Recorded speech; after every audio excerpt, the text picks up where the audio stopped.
Hello, everybody. Welcome to this statement launch for a new Salzburg Statement on Civic and Civil Education. Thank you all for making time to join this afternoon. It's fantastic to see many faces from the group that was involved in the program that led to the creation of the statement, and then other new faces and allies and people who are interested in this work. We'll give it another 30 seconds just to let people who want to join find their way into the Zoom call, and then we'll kick things off. In the meantime, please feel free to introduce yourselves in the Zoom chat. If while we're going through the statement launch, you're reminded of other articles you've seen, or podcasts, or YouTube videos, or TED Talks, or any resources that are easily shareable that you have found really useful in your own work around civic and civil education, then please feel free to put the links in the chat, and we can also use this hour together as a kind of knowledge exchange and a way of pooling expertise and insights and resources. So my name is Dominic Register, and together with my colleagues Karina Novatsky and Valeria Chernish, we all work in the Salzburg Global Center for Education Transformation. And along with a number of really important partners, we were delighted to be able to convene this program on civic and civil education last November. Salzburg Global Seminar, for people who don't know, is primarily a strategic convening organization. So we bring together groups of experts and committed citizens and activists and academics and policymakers from around the world who are working on common issues and design programs in partnership with them all that allow for knowledge exchange, for thinking about how we can reframe or reconceptualize existing problems, and then how we can move into solutions or collective advocacy. And this statement that we're discussing today was one of the outcomes from this program on civic and civil education last year. These kind of Zoom calls were so familiar during COVID when everybody was online, and I think in the sort of years post-COVID, they've become slightly less familiar, and it's so easy to be distracted or focus on other things during these Zoom calls. One of the pieces of advice that I learned during COVID that I found really useful is to think about these kinds of exchanges a bit like a practice from immersive theatre, where you can go into the experience with the intention of being changed. So we will all learn new things in the next hour that we're going to spend together. And the more that we can focus on this call and this conversation, the richer the exchange will be. And there's a very strong possibility that everyone will come out with new ideas or new ways of thinking about civic and civil education and how they might use this statement.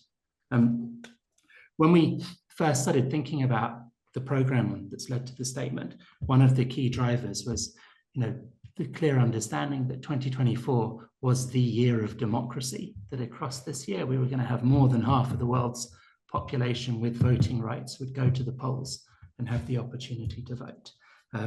And we were really interested in thinking about the role that education, and particularly but not exclusively K-12 education, can play in helping young people practice acts of citizenship before they take on adult citizen responsibilities or voting rights, depending on their country context, on the role that K-12 education can play in helping young people develop the skills to navigate contexts of polarization. So the social and emotional skills, the empathy skills, the emotional regulation that can go into dealing with difference. And just because we disagree, we don't have to hate each other. And there are ways of finding common ground and commonality. And then also navigating contexts of or misinformation, and in particular online spaces, and underlining the risk of manipulation. So across the whole 5 days that we ran the program for, we talked about all of these different issues. This statement is particularly focused on the civic and civil education component of that. And what we're going to do over the next 30 minutes or so is go through the statement section by section, and you'll hear from different participants in the program. If you've been part of a Salzburg Global program, then you're always referred to as a Salzburg Global Fellow. So you'll hear from different fellows who were involved in the drafting and writing of the statement. And they'll also be able to talk about different contexts in which they can envision using the statement in their own work. And then the final part of our hour together we'll use for an open discussion and take any questions or share ideas about application and how it might be used. These statements are, I reckon about half of the Salzburg Global programs probably work towards a statement. We found it to be a very useful advocacy tool. They're generally 2 sides long. We get them translated into as many different languages as the group can speak and have the capacity or time to translate. And my colleague Corinna will talk a bit more about the translation and an invitation for more translations later in the call. Statements have been used in textbooks around the world. They've been presented to parliaments. They've been used in university courses. They've been used to engage community activists. So they're always published as an open source under a Creative Commons license. They're available for anyone to use in any way that they think will be most useful. And you don't have to use it in its entirety. Take it apart, use different bits of it to translate it. It's a statement that the 50 or so people who work together on this program have put together, hoping that it will be useful for activists, academics, policymakers, students, teachers, other educators, anyone working in the civic and civil education space. Valeria, if you wouldn't mind sharing the presentation, and I'm now going to pass to my friend and colleague, Catherine Millett, who at the time was with one of the key partners, ETS, who've been a long-standing partner for us in our education work. And Catherine was one of the architects of the whole program and also part of the statement writing team. So Catherine, thank you for being with us, and over to you. Thank you, Dominic. We're going to go to the next slide, please. So here is just a graphic of the Salzburg Statement for Civic and Civil Education, and I believe Corinna has put in the link to the statement. And we won't ask you to read this now, but we're going to walk through this statement with several of my fellows, other fellows in the program. So we'll go on to the next slide, please. So one of the things that is a hallmark of an experience at the Salzburg Global Seminar is the fact that the global fellows come from many different countries and many different backgrounds in their educational experience, their work experience, and then also the activities that they engage in out of work.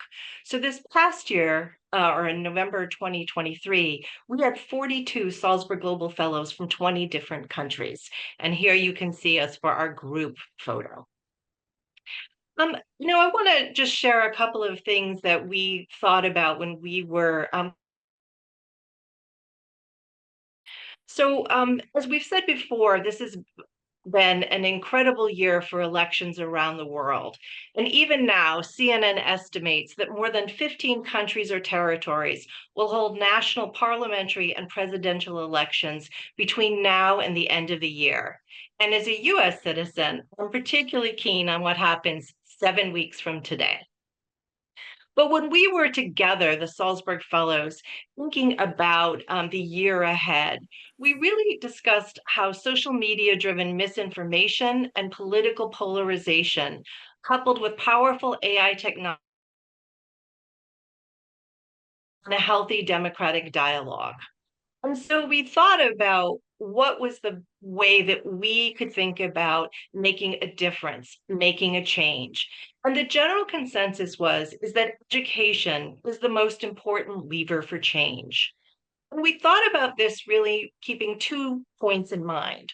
One, that multiple actors must play a consistent and complementary and intentional role in this work with us. And 2, that educational institutions alone cannot do this work. We, again, because of the broad representation of fellows, we thought about community organizations, corporations, media, and other public institutions could also be part of this work. And I do want to give a pop culture example of someone who I think has done contributed to this thinking about other people who can do it. So last week, Taylor Swift went on Instagram, and I'm not going to talk about who she endorsed or didn't. But one of the points that resonated with me with her Instagram post was when she said, and I'm going to quote Taylor Swift, "I've done my research and I've made my choice. Your research is all yours to do, and the choice is yours to make." I also want to say, especially to first time voters, remember that in order to vote, you have to be registered. And I think for me, this was very good to see, because this is a lot about what we want to come out of the work that many people on this call will do, and others in the future. It's really about helping people be informed and to make their own decisions. So with that, we thought a lot about the fact that having evidenced ways of implementing democratic education is important. And we decided or agreed that interventions need to be planned, repeated, consistent, and context sensitive. And I want to really underscore context sensitive. Because the fellows come from so many different countries, we realized in the discussions that we do need to take into account where we live, the circumstances of our countries, and all of that. So there is no one solution to any of this. But when we think about implementation, here are some of the points that we're asking colleagues to keep in mind. The what? What outcomes do we want to see about the skills, knowledge, and attitudes? The how. And you're going to hear about some of this from my colleagues who will follow about how they do this in their everyday work. The where. And again, I want to underscore the conversation we had about this is not just a school-based effort. Students are in school, but we also know that students are not in school 24 hours a day. And we also need to be interested in the people who have already completed their schooling and need to keep learning over the course of their life. Again, we want to think about the where. We want to think about the who. Who should be teaching this? Who needs to be involved in the process? And again, we want to put forth that there are many, many people who can be working on this. And I have to say, I always like to underscore the librarians, because here in the United States, at least in the community I live in, our librarians are doing a lot right now to make sure that we as a community are able to read materials that present diverse perspectives. They're having guest speakers about all of this. And so again, you might think about in your own community and in your own work where this is.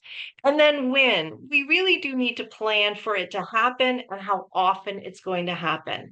So I'm going to close by saying we need to remember that democratic education is important every year, not just this year, every day. Now I'm going to turn it over to my colleague Marsan to talk about being, doing, and thinking. Thank you. Thank you, Catherine. If we could, yes, thank you. So we have those 5 questions, and questions are good, but the answers are better. So they were put there in the statement as a starting point for us to be able to then look at the context that Catherine spoke of and think, okay, how can we actually find answers? How can we propose a solution that would be good? And we construed 2 frameworks which could be helpful, again, to build the answers to those 5 questions into something that is very organized, practical, and easy to implement. And one of those frameworks, extremely simple, is based on 3 verbs: being, doing, and thinking. And it highlights our belief as fellows in discussions that actually with civic education, it is extremely important to go beyond just understanding on a knowledge level.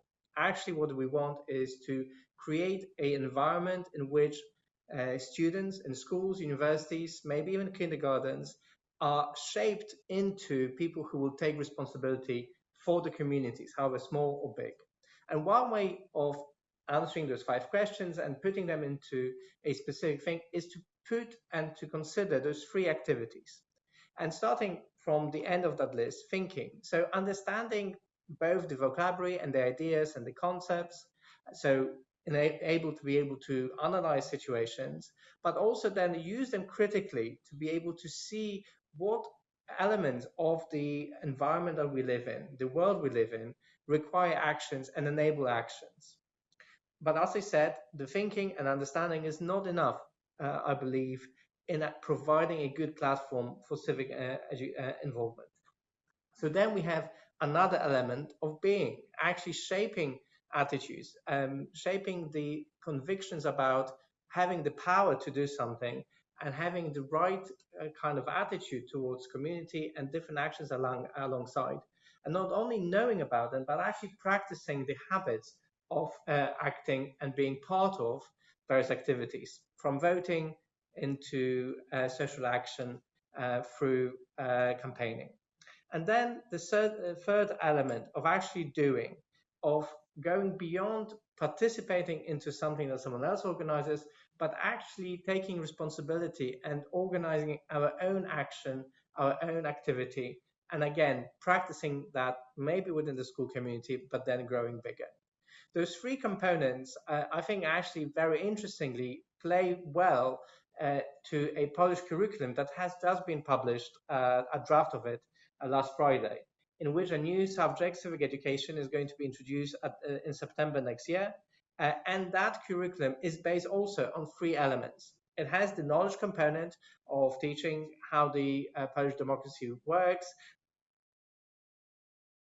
between local and central government, etc., etc. All the things we know are interesting and important part of building blocks. But then it has an action component where there is a list of 16 activities that from which the students can choose, ranging from writing a petition to doing a opinion poll to things that students can be involved in. And there is a doing component, which is project that students are encouraged to undertake over 2 years of the high school learning experience. So this action of being, doing, and thinking is one possible framework which could be useful to actually put together a very concrete way of answering those 5 questions. Another framework that we have approached is a few different ways of thinking about education, civic education, and I would like to pass on now to Joel, who will speak about that. Hi, everyone. I'm Joel Westheimer. I'm from the University of Ottawa in Canada, although I'm speaking to you right now from Saskatchewan. And it's really nice to be here. I can't emphasize enough the value of having met with so many people from around the world around a topic of shared interest. These Zoom things are very nice when it's all we can do, but being in person in Salzburg is just amazing. And I really thank Dominique and Corinna for all of that. With regarding the statement, and thank you, Martine, I'm going to follow up on that. There are at least three ways of thinking about democratic education, because one of the issues that we dealt with when we talked is that democratic education means a lot of different things to a lot of different people. And I'm just going to suggest at least three that help us think about it. One is education about democracy. The second is education for democracy. And the third is teaching democratically. And so let me just take us down those three for a second. Education about democracy is probably the thing that's most commonly done in schools around the world where democracy is a topic to be taught. And by the way, I should say that Catherine mentioned this at the beginning in a different way, but 4 billion people are set to vote this year. So it is an unbelievable year for democracy. And at the same time, and this is very troubling, commitments to democratic institutions are at an all-time low around the world. And those commitments are especially low among young people, first-time voters, and those who may have voted before but aren't planning on voting now. So there's a crisis in democracy around the world. And so statements like these and actions like these are very important. So teaching about democracy, which is the thing that is probably most commonly taught in schools, is learning about how government works, learning about how a bill becomes a law, how parliament functions, little facts about democracy, how old you need to be prime minister, or things like that. And many of us remember these kinds of lessons from our own civic education in school. Some people might call them death by civics because they're often sort of disconnected facts, void of any context and of any real political content. And by political, I mean engaging with the social and economic and political forces of our times. And so while they're important, of course, we want kids to know how government works, they're insufficient for a democratic society to function properly. The second kind of idea about democratic education that I mentioned is teaching for democracy. And this is teaching not just about how government works, but preparing young people to take their place as effective citizens in democratic societies. It might be teaching them not just how government works, but how they specifically can be involved. What are the different routes for engagement? How they can find out information, how they can make PowerPoint slides and do presentations, how they can write letters to the op-eds in their newspapers or contact their representative politicians. It's teaching the way to engage in democratic life in their communities and teaching the fact that they should engage and that it's important to engage. And then the last category I mentioned is teaching democratically. And this one's complicated because many people say that the way to teach for democracy is to teach democratically. So give students the experience of democracy in the school. The idea here would be you can't teach swimming without actually getting in the pool, right? And there's a lot of wisdom to that, of course, but there's also many possibilities for teaching for democracy. Many of us were politicized in some way at a lecture in university or anything. There's many options, but teaching democratically is certainly a valuable part of the arsenal of how we get kids to engage in democracy and engage with civic and civil education. Thanks. Brilliant, Joel. So if we start the presentation again, Valeria and Liz, we're going to bring you in to talk about curricular culture and community.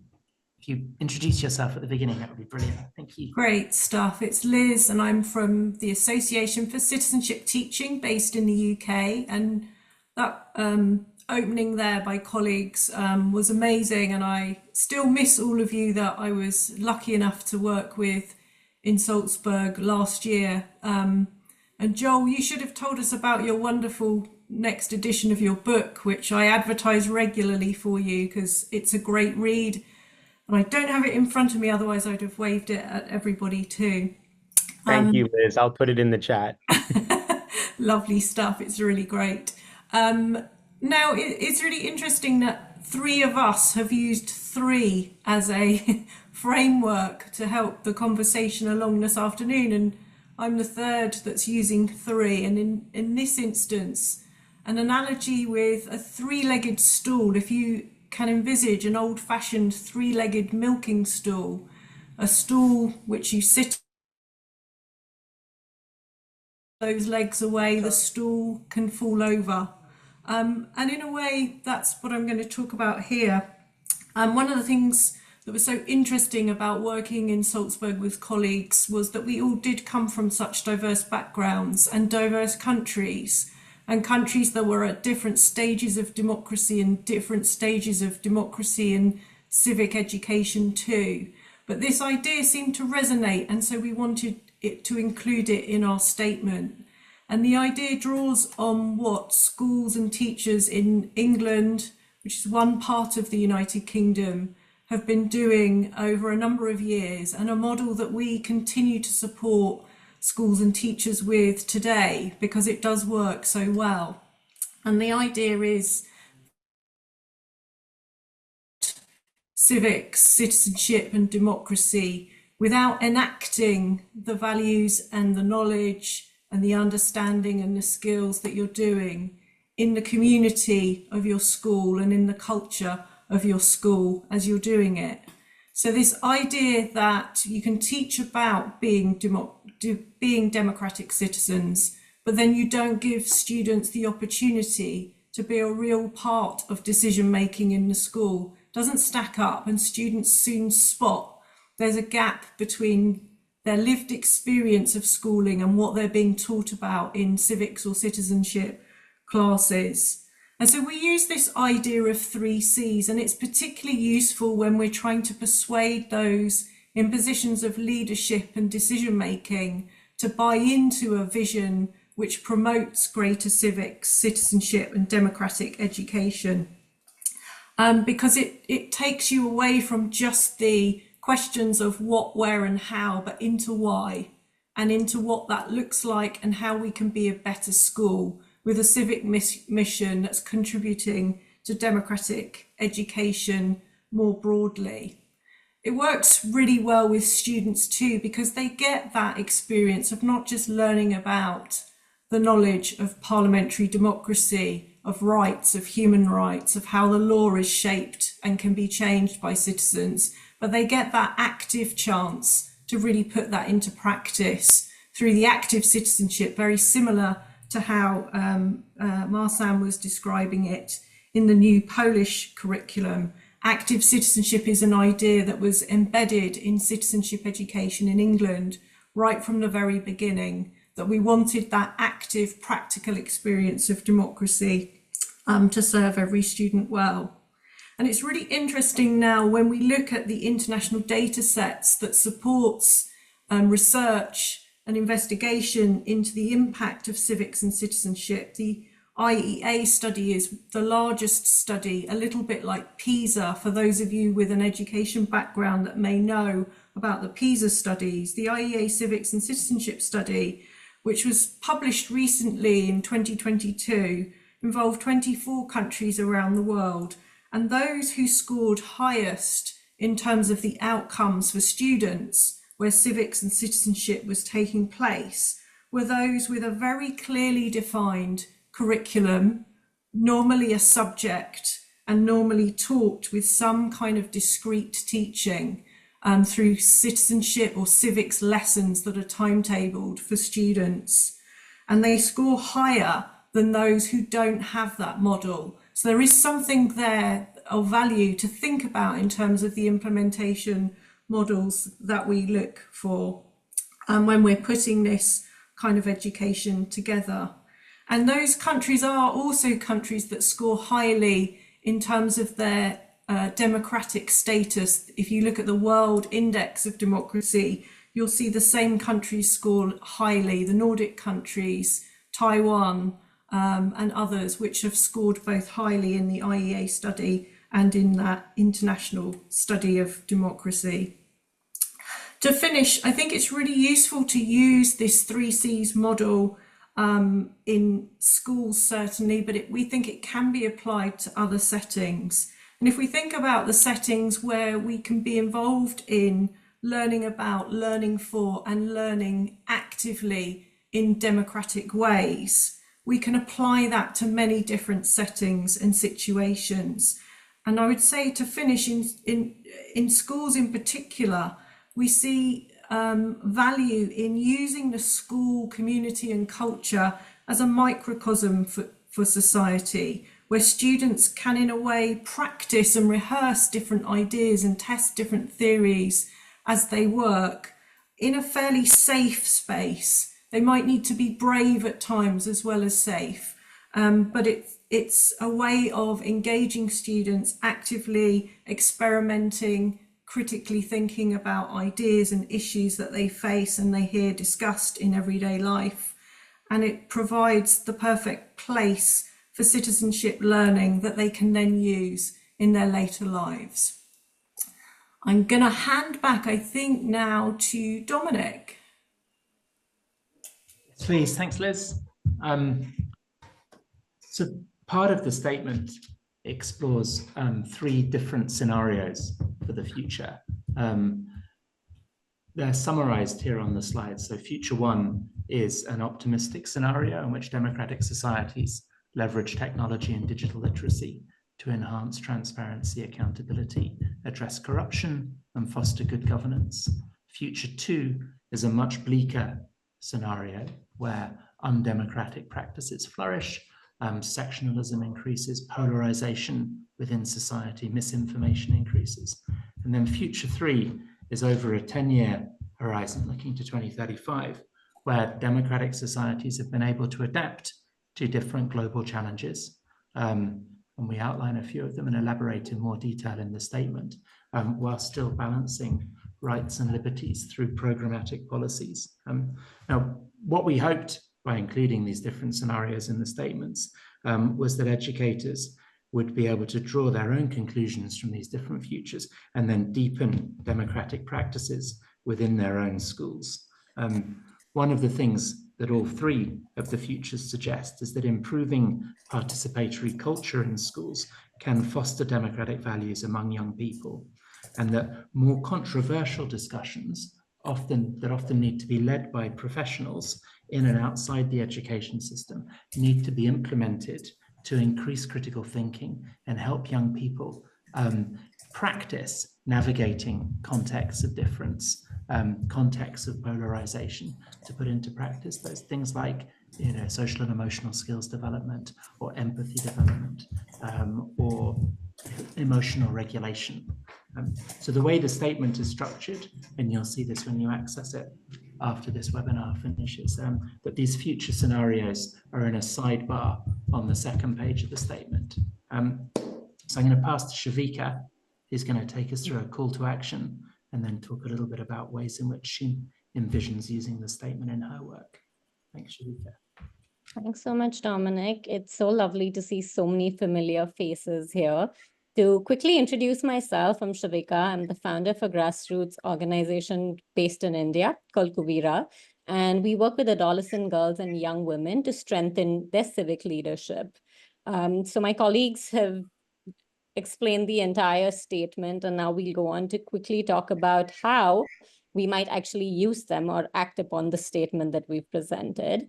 So the first part is understanding local circumstances based on where these young people are to identify the possibilities for change, lead conversations to identify root causes of the crisis of democracy in their particular context and seek solutions. And then the third is to build coalitions, embed democratic processes and equip learners to be active members of their communities. Now, the statement is helpful for those who are planning on introducing civic education, but don't know where to start, as well as to those who are already working in this field and looking to modify what they're doing or expand what they're doing, like myself. For those individuals or nonprofit leaders and educators who are interested in introducing concepts of democracy and civic education to their class or community, this document can set the foundation, providing a starting point from which they can actually contextualize the statement to their particular needs, to their classrooms and their communities. It also outlines the different elements needed for a civic action education to be effective. Now, in my particular case, we've been working at the national level for the past 3 years, where our participants, who include girls from the ages of 14 to 20 across India, have been understanding different pillars of the Indian democracy and their role as active citizens. What we've been planning to do moving forward is to actually go on to a more hyper-local or a more place-based approach across different districts in India, where girls identify different problems in their communities and then look for solutions and present it to elected representatives. And part of the simulation exercise is doing a local audit and doing interviews of community members to understand their local circumstances, identify their local problems, and then problem solve, like I mentioned. The goal is to take these solutions to key decision makers in their district, demanding for change and holding them accountable. The statement provides a structure to this approach that we will be taking moving forward. And also the three-legged stool, which Liz spoke about earlier today, which includes culture, curricula, and community, gives language and articulation to our community-based approach, which is very helpful for us as we plan to move forward, as we do know that young people need a holistic approach to be active citizens, and we can't look at any of these approaches in isolation. So that's broadly what I wanted to speak about, how this statement is useful in the context I work in. I will hand over to Amisa. Dominic, is Amisa here? Amisa is stuck in rain, unfortunately, so is going to join hopefully before the end. So we'll hand to Grinner. Grinner, if Amisa does join, if you bring Corona Inju, if you bring Amisa into in the Q&A, that'd be brilliant. Oh, yeah. I think we can stop screen sharing for now.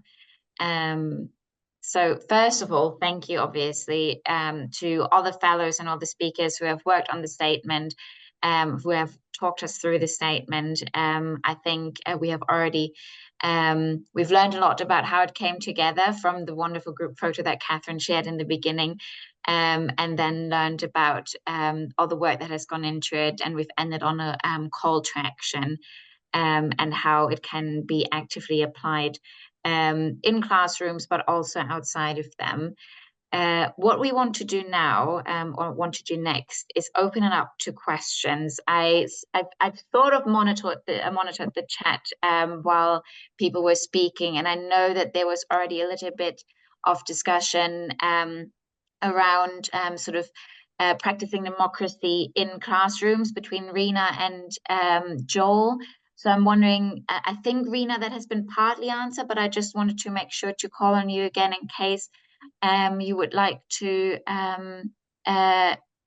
raise another question, or give Joel the opportunity to just go into that in more detail. Is Rina still on the call? Yeah. Hi, yes, thanks so much for referring back to that question. Thank you so much for that presentation, and also all the resources that everybody has shared in the meantime. I think my question to Joel Westheimer was to really ask about the pedagogy of your classroom. So we're also using a lot of peace-related pedagogies, decolonial, anti-racist, intersectional pedagogies in our program. And so I was really curious if you had some nuggets of wisdom, of concrete examples of what you're using to make your classroom more democratic. Thank you so much. But thanks for the resources, which we can refer to later. Thanks, Rina. I'll just focus on one thing that I do that I think is very important and often overlooked in democratic teaching, which is the value of collective projects on issues that are meaningful to participants. And so I often have students, first of all, work together to identify problems in the community, to identify an issue that they want to work on. And then they work collectively in conjunction with sometimes community organizations, what's sometimes called service learning or community service learning, to address those issues, to research and begin to address those issues. But it's the very act, and of course, that's a part of democracy, is working together to address an issue. But I want to emphasize in particular in the classroom, the collective idea of working together, because you learn how to talk across difference, you learn where people from different backgrounds are coming from, and you learn how to engage effectively around these ideas, especially in these times of polarization, where people are just not listening to each other and not working together on meaningful projects of concern. Thank you, Joel. I think that point on polarization ties in very well with another question that we had in the chat from Ritik. I hope I'm pronouncing that correctly. I'm just going to read out the question for now. How can we teach the point of a leftist and a rightist argument in the basic structure of democracy?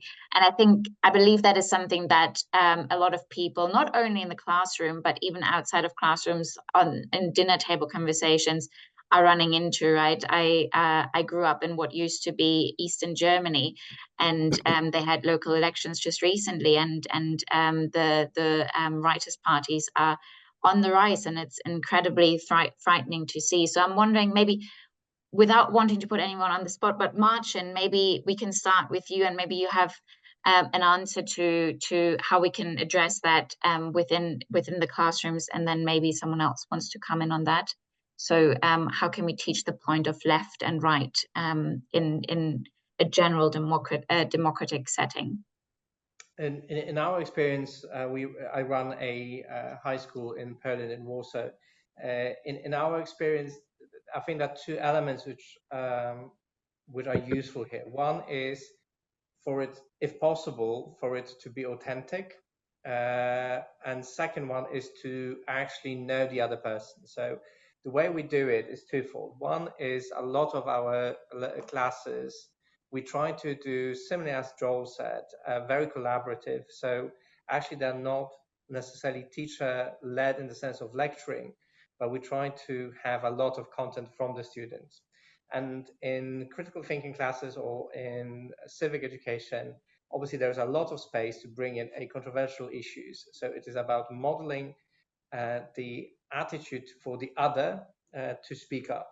So that kind of, that is dependent on how varied and how non-homogeneous student body is. But very often there will be issues which will be controversial for the group, and they'll have different opinions. And this is how we model and how we actually be in a place where we can disagree. The other element, again, of being authentic and in the sense of seeing the person behind the view, is we have a program where every week we bring in an outside speaker who speaks to the whole school community, and there is an element that we give the platform for them to speak. The interview ideally is led by the students, and then there's an open Q&A session for that. And again, we try to bring different perspectives. Now, where it gets tricky is in that question where we go to the extremes. And there's this question is, and that's how I understand an element of that question is, how far do we speak of certain views and giving them platform and legitimizing them, where we might personally or within a student leadership thing or a school leadership thing that, you know, this is actually too far. We did not want to give the platform, and this is tricky. And I think what Liz wrote there, which is where we feel that we do not want to give the experience of that, actually to bring in and again model understanding and show it, you know, even if certain views are not the ones we subscribe to and we think that certain views may be harmful, they very often come from a legitimate and really important fears or worries or points of view, which may be expressed in that view, but actually may, you know, and we may disagree with the conclusion, but they come from something that is very valid and should be spoken to. Thank you so much, Marcin. And I see we have a hand up. Olanya, yeah, oh, that's fine. No, I Hi, everyone. So I'm new here, and I'm speaking from Nigeria. Our elections is in 2027, but it's great to learn about what has been done so far. I'm a bit curious about your thoughts around teaching in the classroom how to evaluate manifestos.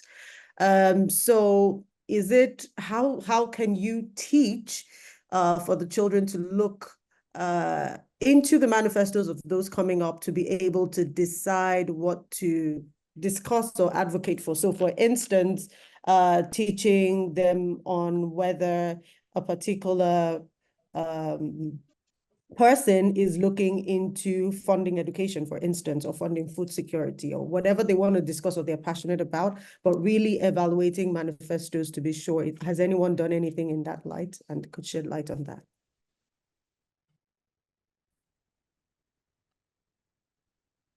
Liz, do you maybe, I know that you also have your hand up, maybe do you want to come in on that first and then you can go right after? Yeah, it's a great question, and it kind of links with the previous bit of the conversation too. So we just ran for the first time a big project to coincide with our general election in the United Kingdom called a parallel election, where we modelled all of the processes from registering to vote to forming political parties to creating and analysing manifesto statements, to setting up a vote station, polling station in school, to holding the vote, to counting the vote, to analysing the school vote against the local constituency, so that students had a real opportunity to practice all of the democratic skills and build knowledge and understanding of how elections really work. And it has been an amazing set of insights and a very practical way of learning about democracy, voting, elections, and the tricky issues of what to do with those more extremist political parties that unfortunately are on the rise in many countries at the moment.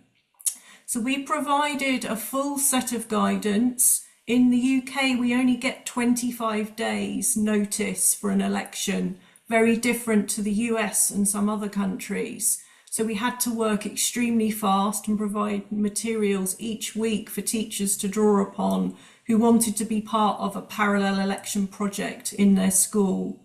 The students did exactly what you've described. They analysed real life manifestos. I've got some great film footage of some of the students who created a media broadcast to share with their school and to help educate other students in the school. And they took a couple of policy areas to focus on: homelessness, education, and the environment. And with guidance from their teacher is a facilitator, a guide. They did all the work. They put the analysis together and they produced a TV quality broadcast to share with their fellow students. And it worked as a brilliant teaching and learning activity. Very happy to share that with anybody here that's interested, and I'll put a link to our website on. And just to say, we also have guidelines on teaching controversial and sensitive issues, and also maintaining political impartiality in classrooms, as well as some other pedagogical stuff that colleagues may be interested in. Thank you, Liz. And I see that we have Amisa, who is hiding under a different name, but also has a hand up. So I'm going to give the floor to Amisa, and maybe depending on whether you have a question, we'd also love to hear from you about how you use the statement in your work, because I know that, I think a lot of people are actually waiting for that as well. Okay.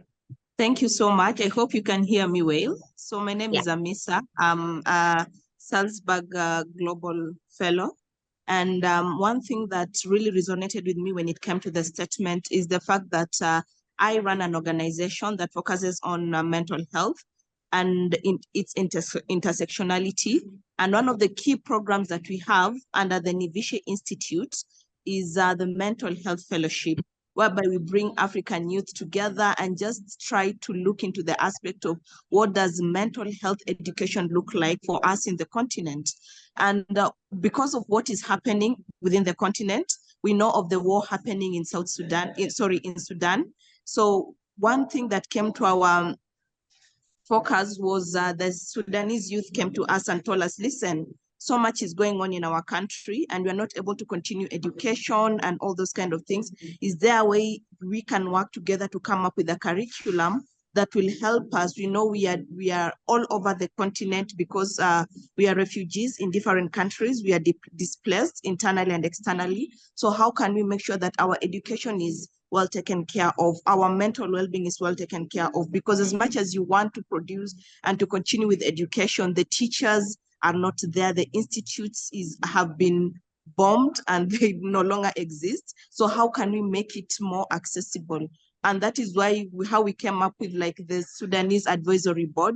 And the thing that it is important for me is you cannot, as an educator, try to solve a solution without involving the students or the community you are working with. So there is no innovation without the people you're innovating for.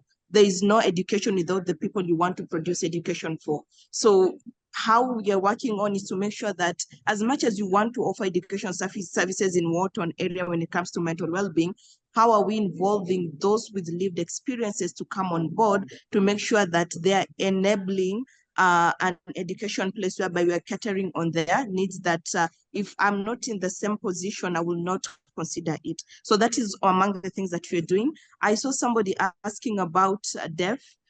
So with my organization as well, we try as much as we can to offer innovate. We are very inclusive, like 100% inclusive. And that includes how learning, what does learning entail to people who are people with disabilities, people, whether it is visible or invisible disabilities. So that means coming up with different techniques. Some are very informal and traditional, but making sure that it works for everybody. And that is the whole context of the statement. As much as we are able to read it, how can we, at the end of the day, contextualize it to our local setups to make sure that it works for everyone? So I'm glad that the statement is out there, and I'm really looking forward to internalize it more and making sure that it works for us and for the people that we work with. Thank you. Thank you so much, Shamisa. And yeah, thank you also for responding to the question about inclusion in that had come up in the chat. So we have about 10 minutes left. And I know that, Amisa, you already touched upon it a little bit about the role that, or how important it is that this statement is really being used and taken further and is actually applicable to the teachers and students who are in the classroom or on the ground, and not just in Central Europe, but also all around the world and in different contexts. And so we really want this to be an interactive and a document that is being used and advanced. And that is why we'd love to get your feedback on it. Please get in touch with us to let us know how you're using it, if you're adapting it, which bits you find most useful on it, or which bits you find a little less applicable in your context.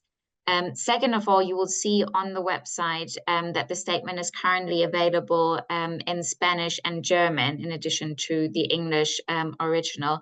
And that is with big thanks to the fellows of the program that have helped us translate it. There's also Ukrainian and Albanian and a Polish translation coming out soon, so stay tuned for that if those are the languages that you are going to be working in. But similarly, if you think the statement should be available in, say, French, for example, or Arabic, and you have a little bit of time and capacity at your hands, we'd love to hear from you. Please get in touch with us.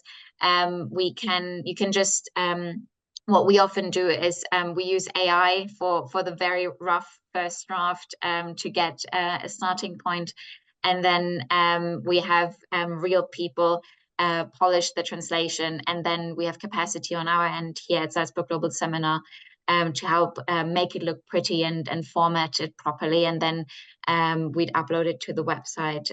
But yeah, so if there's any capacity amongst the people on this call, we'd love to have your help with further translations to make it as useful for people all around the world as we possibly can. And with that, unless there are other questions, I would hand it over to my colleague Dominic. I hope I didn't miss any questions in the chat. So thanks, Corinna. Thank you all for the questions and the resource sharing. It's been brilliant to spend almost an hour with you all. Once again, a huge thank you to everyone who participated in the program, people who've spoken on the call and shared their expertise and insights. One of the things that is really useful for us when we put these statements out into the world when they're published is to hear from people who've used them. So if you do cite it in other published work, if you share it with your local parliamentary education organization, I can see Simone Jordan on the call, who was part of the program, who works for the Austrian Parliament. So if you have a connection with your parliament and they run education outreach activities and you think this might be a useful resource for them, then please do share the statement with them and let us know how you've used it, where you've shared it, and where you found it useful. And as Corinna said, if you have time and capacity to help with any additional translations, the more languages it's in, the more useful it is to people who need it. So thank you all very much for spending the last hour with us. Stay safe. And see you all again, either online or in Salzburg or other parts of the world very soon. Take care.